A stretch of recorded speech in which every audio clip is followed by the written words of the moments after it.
It is Wednesday, 12th of March, 2025. Welcome to the God 15 video. Been doing these for about 14 months now, and to say we've been some places with it is definitely an understatement. I've pretty much given up on commenting on current affairs and conspiracy issues like I used to. I did that for many, many years, fell down a whole bunch of different rabbit holes that I never stood any chance of ever climbing out of again. And I reached a point after a very long time of doing this of coming to a realization that you can obsess and fixate over every fine detail that comes into your email inbox, or every YouTube video that comes across your radar, every social media posting that you come across, and actually you won't ultimately change anything by giving all your attention to this stuff. All that's likely to happen to you is it's going to weigh down on your soul, and it's going to affect your life in a way which is not beneficial. Now, let me clarify this by stating that I'm not advocating that people should do nothing. Just sit back, light a spliff, and say, oh, well, there's nothing I can do. The world is fucked. Let's just leave it to it. That's clearly not the answer.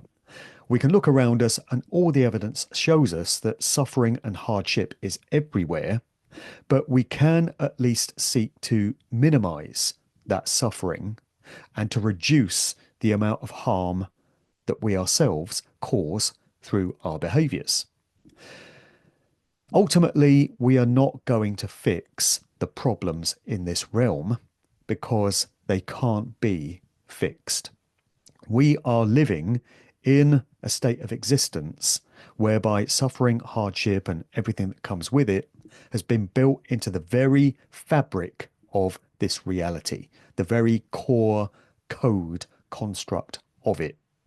So the best we can hope for is to gain as easy a ride through it as we can for ourselves and for our loved ones, and also seek to minimize that suffering and that damage or any harm that we might cause to others. That's about as good as it gets. It's not my fault. It's not the fault of anyone watching this. It's the fault of whatever force or whatever entity created this place in the first place and set these rules into being. So that's why I don't look at current affairs anymore, because I could spend the rest of my life commenting on it, observing on it, giving perspectives and points of view, as so many pundits and talking heads that we find online already do. But ultimately, it's not going to change anything. If commenting on current affairs and observing it and taking a detached viewpoint on these things were possible to change anything, if they could change anything, don't you think they would have done by now, all these centuries or millennia down the line? Ultimately, the world never gets any better because it can't. So again, all we can seek to do is to gain as easy a path through it, to navigate our way, causing the least amount of harm that we can, and hopefully reaping the least amount of flack for ourselves that we can along the way. So that's kind of my opening viewpoint on this particular video. This was very much the theme of the chat that I had recently with David Icke. Many of you may have seen this. He came on my various video channels, and we had a really good chat about many of the issues which have come up in these God videos over the past year plus. So the bulk of that interview was on my Odyssey, BitChute, Rumble, and YouTube. And I retained a part of it exclusively for my Patreon supporters.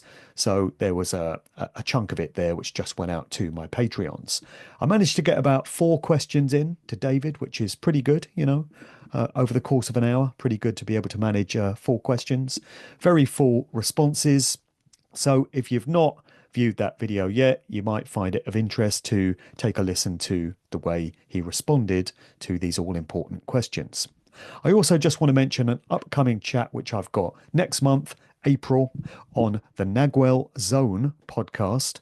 And this is going to feature Howdy McCoskey and myself in conversation with the host Anam.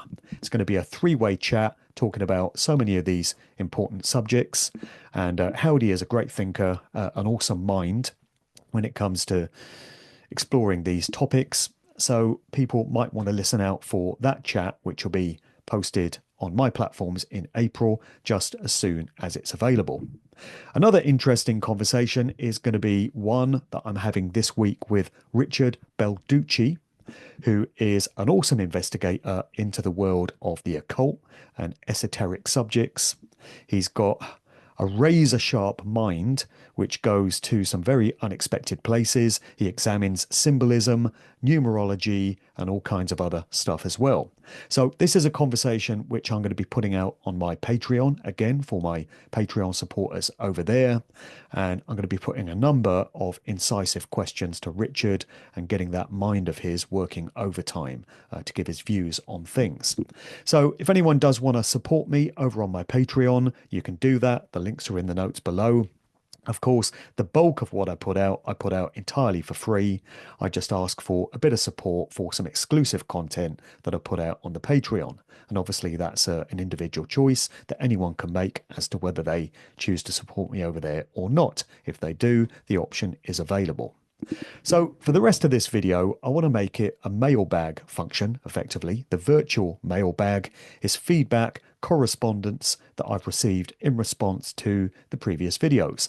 And these have been in the form of emails that have been sent to me directly, in some cases Facebook messages, or in many cases comments left below the video platforms, whether it's YouTube, BitChute, Odyssey, or Rumble. So I'm going to read out what many people have written in to say in response to things that we've spoken about previously, and I'll be offering my own comments and perspectives as I read these out. So first off, I've got a response to that David Icke show.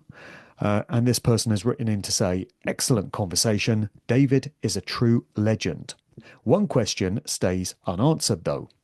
If we're part of the true awareness or consciousness, that is, if we are God, and David mentioned he doesn't like that word, but I think we know what we're talking about when we use it, the creative consciousness behind everything, I guess, the consciousness, the force, the entity that would have created this realm.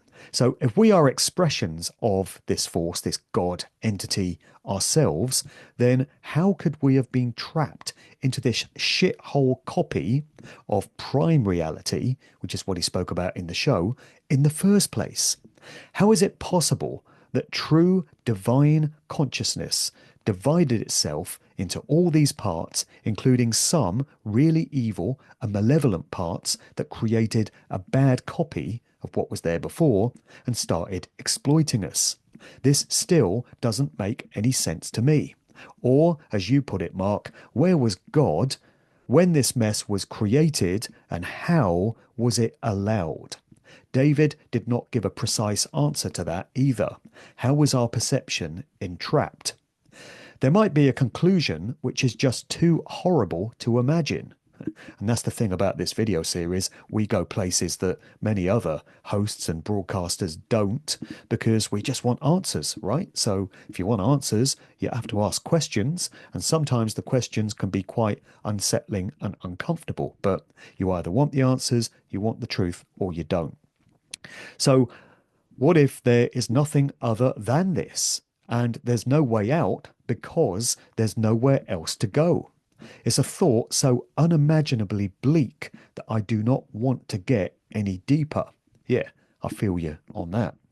I will gather all the knowledge and focus on my own awareness once the time has come, and will try to break through no matter where it will take me. Hopefully beyond all astral matrix realms into the real world, if there is one after all. So thanks for that piece. Somebody else wrote in to say, I think we are asking the wrong question. Perhaps we need to recognize that God is the whole ball of wax, the good, the bad, and the ugly. Duality. Look truth in the eye and explore ways to maneuver this horror show and find our way back to source pre-manifestation. A good start would be to cease identifying with the body, mind, ego, and remember that we are a spark of infinite consciousness trapped in a physical body. Our problems basically stem from misidentification. It's like thinking we are the car and forgetting we are the driver. In addition to all your questions, I have one that I've not seen addressed anywhere. If it is true that parasitic entities run this world and feed off the loosh, the energy generated by our emotions, why would they want to kill us off, which is obviously part of the plan? Wouldn't that be destroying their source of sustenance? So I think this piece of correspondence came on YouTube, and it was in response to my last video left there, and I posted a reply myself which I'll read out now. So this is what I said back to this person. I've ruminated on this one myself. I think the answer would be that whenever someone is killed off or just dies off, it causes huge amounts of trauma and grief among the loved ones and close friends they leave behind, thus feeding huge amounts of loosh into the energy field. Then, if the soul trap theory is correct, that individual gets recycled and spat back out with a new set of life circumstances to go through it all again. So little is lost from the point of view of the archons. It's just a recycling of the same old emotions. The most important question that can ever be asked by a human mind, therefore, is how do we get out of here for good and never come back? And that is a question which I will continue to put to every guest that I ever have on this series from now until the end of my days, because what could be more important? So somebody else wrote in to say, I have no idea as to what's going on, but I don't plan on just going into the light after I pass on. I do feel that I have a mission here, but boy, am I in the shit, and I have been for decades for various reasons. Things that have held me back from doing what I deeply felt I have to do in this life in order to help my fellow man. The current challenge has gone on for years, especially since 2020. Yeah, I think for many of us, the decade of the 2020s has not exactly been one big party. 2019 was not really so bad after all, was it? Not that we realised it at the time. So this person continues, I do feel that this realm is controlled by pure evil entities, but there must be benevolence out there too. Why do I have this feeling of a life mission all the time? I know that according to many, we're told by beings in the spirit world that we have to be here to fulfill our missions before we can leave this place permanently. But the feeling is so strong. Maybe evil does try to fool us, but maybe many of us do have some very genuine missions. Could it be that those who are on genuine missions from other realms are smashed around by the Matrix, while others who are not on genuine missions, but rather missions dictated by the Matrix before they got here, for example, some stupid doctor that deeply feels from within his soul that it's his absolute mission to change the gender of those poor children who need to change their genders as they're not what was assigned to them at birth, then again, such a person sounds like a total psycho to me who cares not about any mission whatsoever and just wants to get a little fame and a little cash in his pocket at the same time as he partakes in the most heinous crimes. After all this, I wonder where the one true God is. We just keep circling back around to that overriding question, don't we? So many of us. If this realm is controlled by Satan, or whatever you want to call it, and he has taken a hold of it and turned it into this realm, then why hasn't the all-powerful one who created it not ripped it out of his hands? There you go. It's not just me that has this question. Maybe the all-powerful true God is allowing this realm to be a hell world for now and sending people with real missions to fight back. I don't know anything, but I do feel that I have something important to do before I go. I'm lost and confused. Yep, many of us are, if we're going to be honest and admit it. I need total confidence within and a knowing that no matter what happens in the next realm, I'll find the right way and not be fooled by some loving guide, an archon in disguise by any other name. All right, on to the next one. Why do I feel like Barry Took from BBC Points of View here? For anyone that remembers that show back in the day. I wanted to make another contribution on the issue of synchronicities. I've thought about this a lot and been rather perplexed by this topic. However, if we look again at NDEs, near-death experiences, and see how entities are able to make people feel incredible feelings of love, peace, etc., how they're able to convince them of all manner of ideas, which then somehow always seem to lead to them having to come back here to fulfill some mission or other, does it not seem possible that these same entities or similar entities could also have an influence in this realm in terms of nudges coming through synchronicities or mystical phenomena? Or that in order to keep us here and to keep us engaged, this realm is specifically designed to manipulate and manifest certain scenarios that engender certain sensations in us. Because this realm has to keep people engaged in order for it to function. And the best way to keep people engaged is to throw them the occasional breadcrumb. Mystical experiences that function simply as things that keep them in the game. Otherwise, people would simply disengage and possibly see through the trick that's been played upon us. However, in the context of the overall suffering of this realm, that is all these synchronicities are breadcrumbs.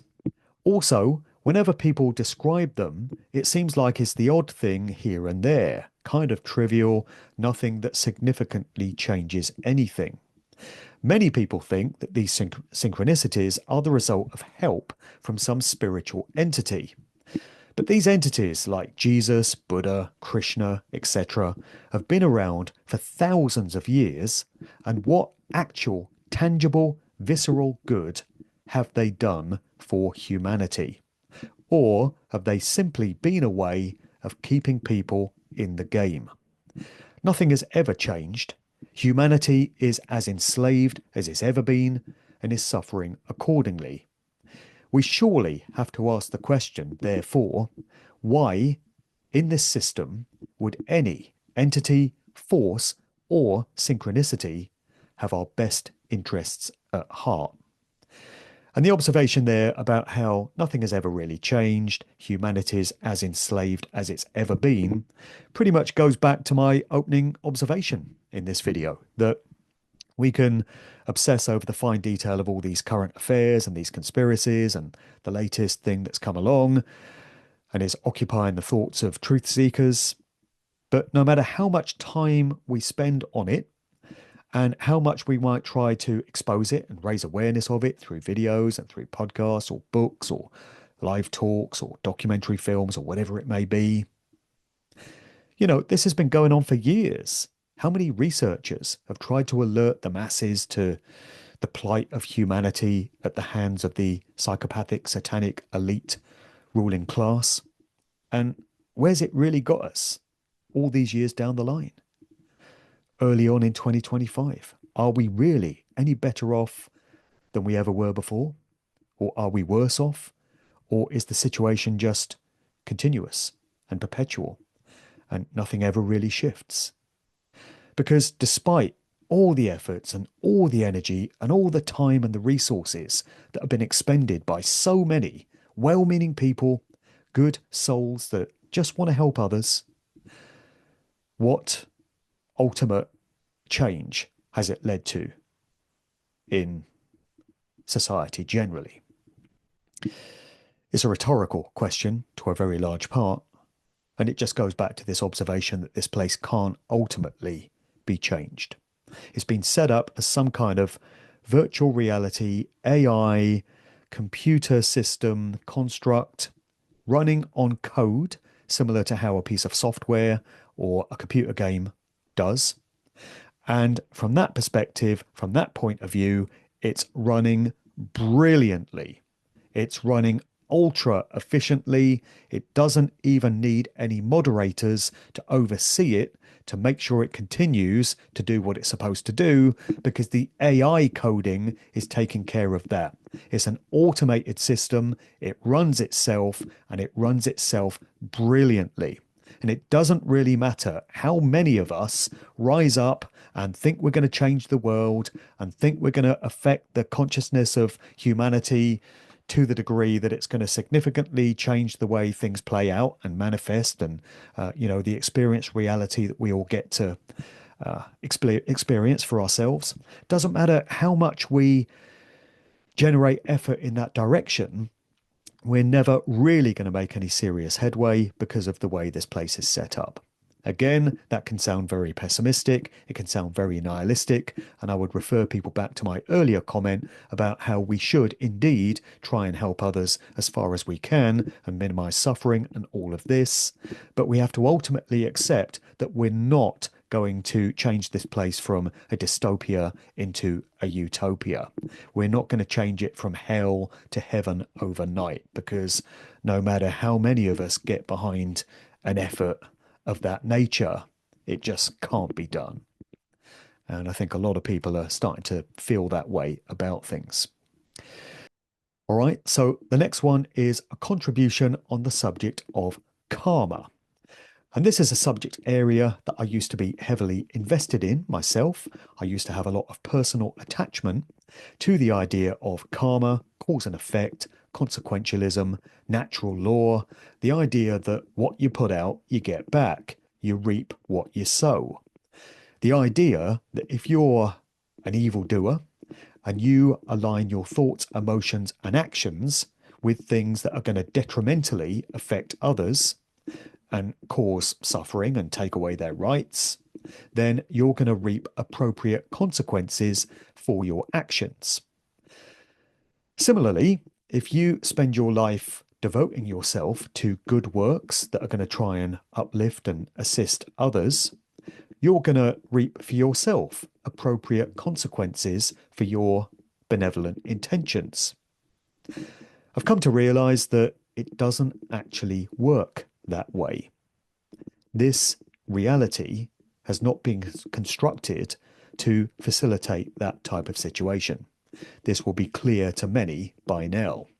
So this correspondent has written in talking about my coffee shop analogy, which I outlined on one of these previous videos, to make the point about manifestation and how that whole dynamic is fundamentally flawed in terms of how it's presented to us in these sort of new age belief systems, expressions of spirituality.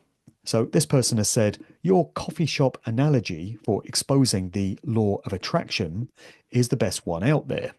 And it got me thinking about how the New Age explains certain aspects of this realm and how the so-called elites supposedly operate. So many New Agers will say that because the elites show us things in films and television and music videos and such, it somehow absolves them of any karma. And I'll say that I myself, at this stage, have made these statements in many of my public talks and my books and my videos and such, because I used to firmly believe this myself. That the reason they do things like predictive programming and placing the truth in plain sight, revelation of the method, is because they genuinely believe that it absolves them of any sort of karmic responsibility on their part. But yeah, I myself have got my doubts about that dynamic now. And I'm asking questions about things which were once firmly held beliefs. This is something that is very important for us to be prepared to do in our lives. Even if we've held a belief system for decades, even if we've gone in print, in books, and gone public with videos that we've put out, saying that we feel a certain way about something. We've got to be prepared to go a different way if new evidence, if new information comes our way to bring about a different way of thinking. That's a mature mind.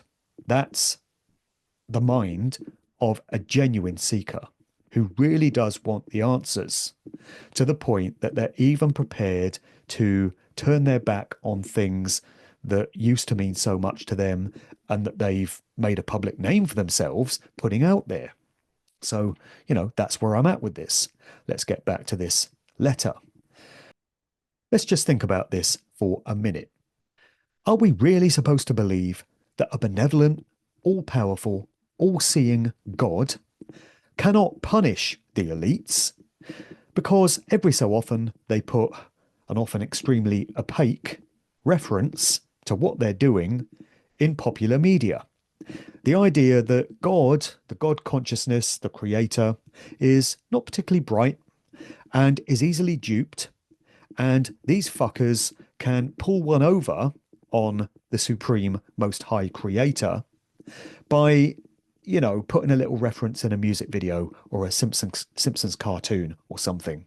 And so the God consciousness goes, oh yeah, fair enough. I was going to send thunderbolts and strike you down and punish you, but to be fair, you did try and warn these people through this cartoon or this music video or whatever. So, fair play. Yeah, you did what you had to do. I'll leave you alone. It's on these stupid bastards. If they're too ignorant or too profane to realize what's being communicated to them, then it's on them. It's not on you guys. So you're in the clear. Don't worry about it.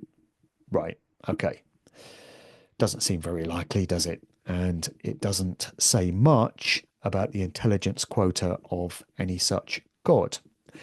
Similarly, I made the reference to the way the universe or creation doesn't seem to be able to discern what we want very well. So we have to ask in very specific ways, jump through a whole bunch of hoops and adhere to a whole load of rules and regulations if manifestation is going to be granted to us. So the example that I've given previously is if we say, oh, we want an end to war, please, no more war. We're tired of these wars. Apparently, all the universe hears is the word war. And it goes, oh, did I just hear war? You want more war? Okay, here's a whole load of war. We're told you can't mention the word war. You have to say, we want peace. Please, please bring peace. The minute you mention the word war, the universe gets confused and goes, what do you want then? War or peace? I'm hearing the word war, so yeah, I guess you want more war. If the universe really did have our back in the way so many of the spiritual persuasion claim it does, ought it not to be clever enough to discern the fact that we want no more war without us having to specifically ask for peace? The language shouldn't matter. Asking for it in the right way shouldn't matter. Whether we want it too much or not shouldn't matter. If the dynamic is available to us, then it should be available no matter what. Otherwise, what's the point in the dynamic being there? It either works or it doesn't. That's me going off on a rant. Let's get back to the letter. So, what kind of system would it be, anyway, if someone could simply put something in an episode of The Simpsons and then what? Suddenly they're free to do whatever evil they please without consequences? The whole premise is just pathetic. Surely, the explanation for why the elites are able to get away with things is because they're actually doing a good job, in the sense that they're doing what they're supposed to do within this system. They're facilitating the workings of it.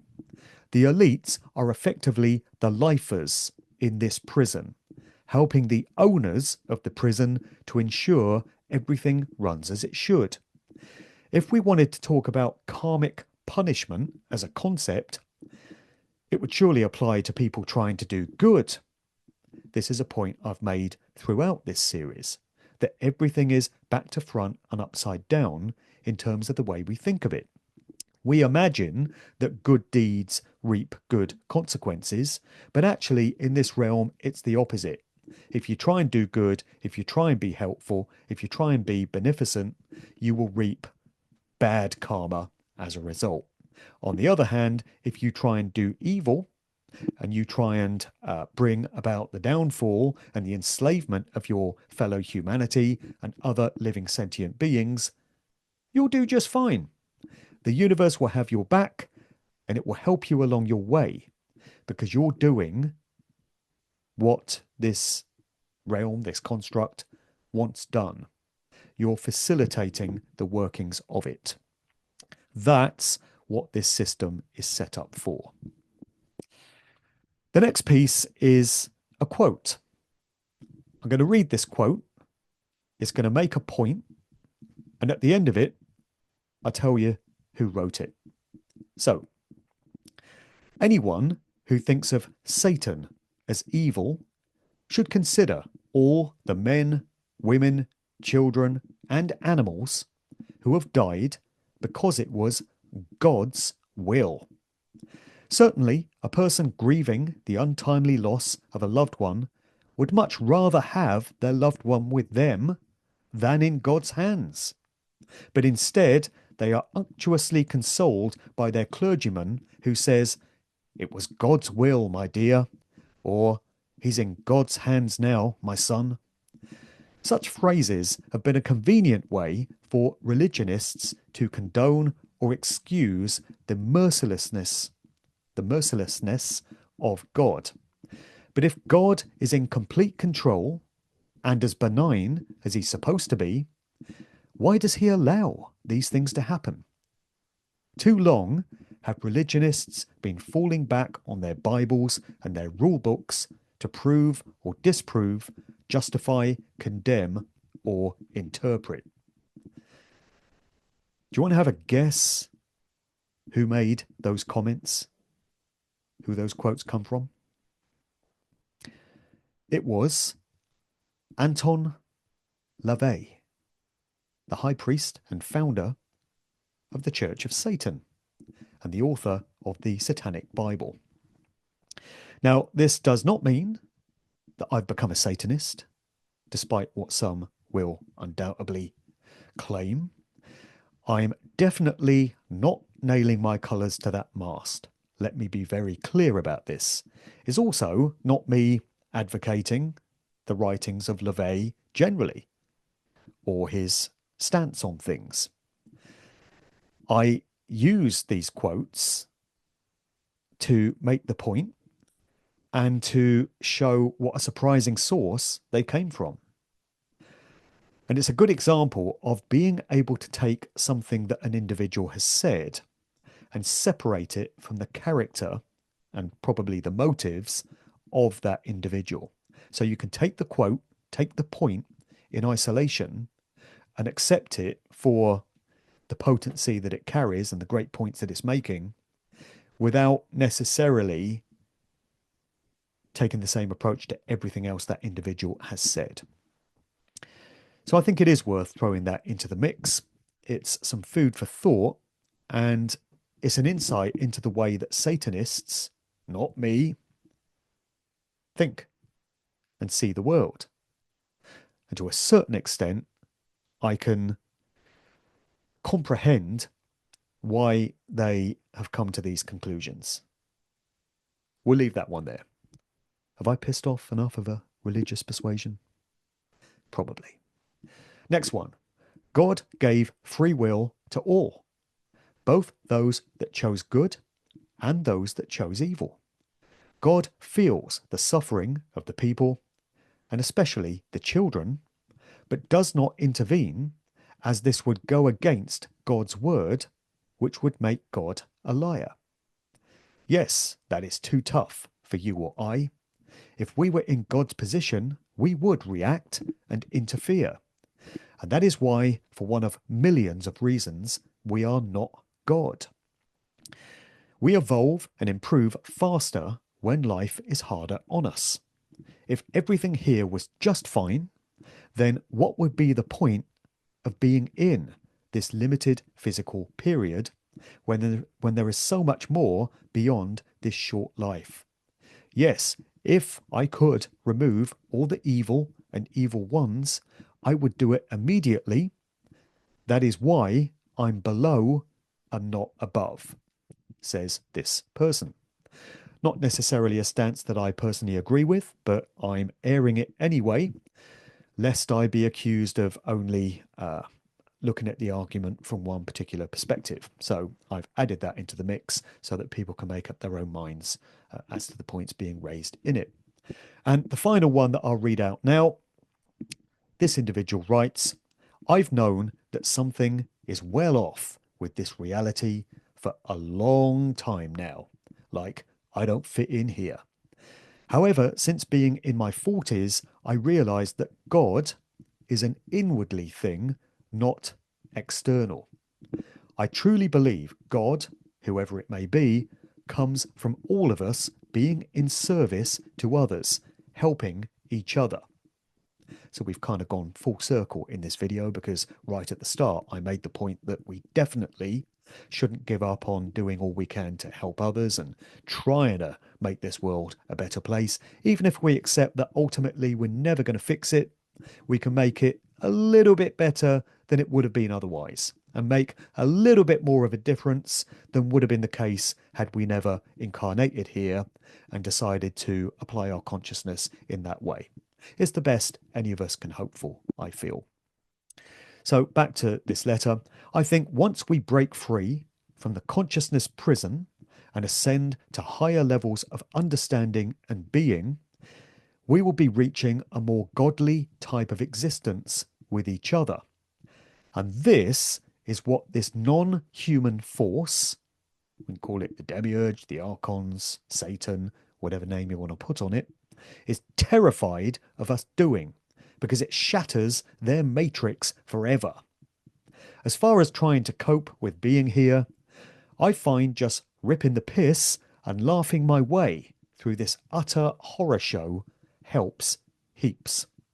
And that is where shows like Sheep Farm and Rise Above come in. That's why I personally like listening to those guys, because they do just that. Rip the piss and have a laugh at it through the observation that these lives, this world, this reality is ultimately completely and utterly absurd, and it deserves to be laughed at.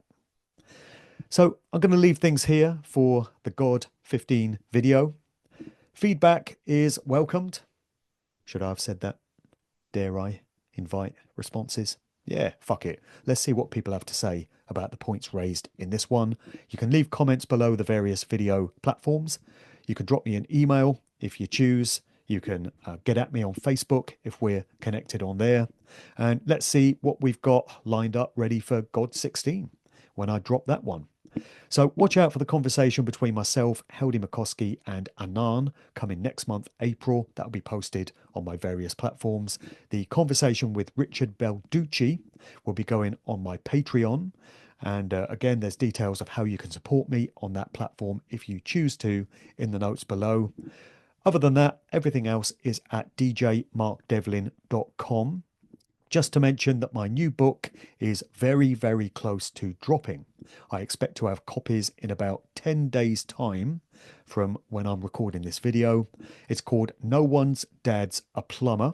It's the 4th book in the Musical Truth series, and it continues my deep dive research into the true nature of popular music, what that whole industry has really been used for these past several decades. So continuing the story, and I'm going to be doing a series of live talks to present information from this book, kicking off in Scotland. I've got a long weekend over the 21st, 22nd and 23rd of March. I'm going to be in Helensburgh, just outside Glasgow, in Edinburgh and in Dundee. So kicking off the whole tour for that book in Scotland. And then there's a bunch of dates coming up in England, kicking off in Buxton on Tuesday, 1st of April. So all those dates can be found at djmarkdevlin.com/events. You can get yourself a copy of No One's Dad's a Plumber very soon. It's going to be on Amazon, but you can get copies from me personally by dropping me an email to the address in the notes below, markdevlin2022 at protonmail.com. So if you're interested in a copy of Plumber, get at me on the email or come to one of the talks and you can get a copy there. I'll be doing an audiobook version later in the year, but for now it's going to be hardback, paperback, and ebook. So always very exciting when a new book is about to drop, and I'm definitely looking forward to getting this one out there. So that's about it for now. Thanks as ever to everyone for the kind support and the great comments, and I'll see you all again soon. Cheers for now.